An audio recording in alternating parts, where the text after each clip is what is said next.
ٹھہرایا، یہ گناہ اتنا زیادہ بڑا ہے کہ کبھی بھی اس کی معافی نہیں ہوگی، کبھی بھی اس کی بخشش نہیں ہوگی۔ میرے نبی رحمت سرکار نے فرمایا میری قوم سے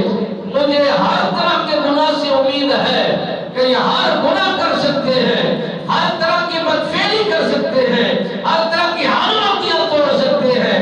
مگر میرے نبی رحمت سرکار نے فرمایا میری قوم سے، میرے کلمہ پڑھنے والوں سے اور میرے محبین سے، میرے عقیدت مندوں سے مجھے 1% بھی ان سے یہ امید نہیں ہے کہ وہ شراکت کریں گے، خدا کے ساتھ کسی کو شریک ٹھہرائیں گے، خدا کے ساتھ کسی کو اپنا رب تسلیم کریں گے۔ یہ میرے نبی رحمت سرکار نے یہ اٹل فیصلہ ہی فرما دیا کہ میرا کلمہ پڑھنے والا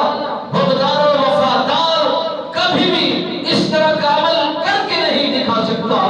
میرے نبی رحمت سرکار نے فرمایا یہ امتی ہو، کلمہ پڑھنے والا ہو، حب نبی رکھنے والا ہو، نبی کا محبوب ہو، نبی کا دیوانہ ہو، نبی کی محبت دل میں بسانے والا ہو، کبھی بھی وہ شرکیہ کلمات یا شرکیہ عمل نہیں کرتا، گناہ کر دیتا ہے، حلمگیاں توڑ دیتا ہے، نافرمانیاں کر دیتا ہے، اللہ کے اصول سے تجاوز ضرور کر جاتا ہے۔ رب فرماتا ہے ان سارے گناہوں کی معافی دیتا ہوں، سارے گناہوں کی بخشش دیتا ہوں، سارے گناہوں سے میں اس کو معاف ادا کر دیتا ہوں، اس کی توبہ کو قبول کر لیتا ہوں۔ ایک ہی گناہ ہے، اگر اس نے مجھے رب تسلیم کیا اور میرے مد مقابل کسی اور کو رب تسلیم کیا، نہ وہ مسلمان رہا، نہ صاحب ایمان رہا، نہ نبی کا کلمہ پڑھنے والا وہ دعویدار رہا، نہ ہی اس پر اس کا کوئی اعتماد و یقین رہا،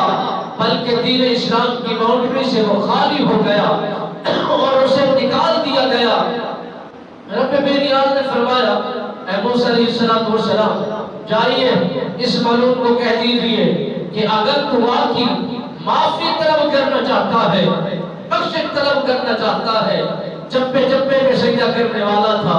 4 انگل برابر بھی کوئی ایسا ٹکڑا نہیں ہے جہاں پر اس نے سجدہ نہ کیا ہو، پیشانی نہ جھکائی ہو، حمد نہ کی ہو، اذکار نہ کیے ہو، اللہ کی یاد میں مشغول نہ رہا ہو، مگر عبادت انسان کو مغرور بھی بنا دیتی ہے، انسان تکبر بھی کر جاتا ہے، انسان بڑائی میں بھی آ جاتا ہے، اپنے باہر بھی ہو جاتا ہے۔ اعمال کو بچانا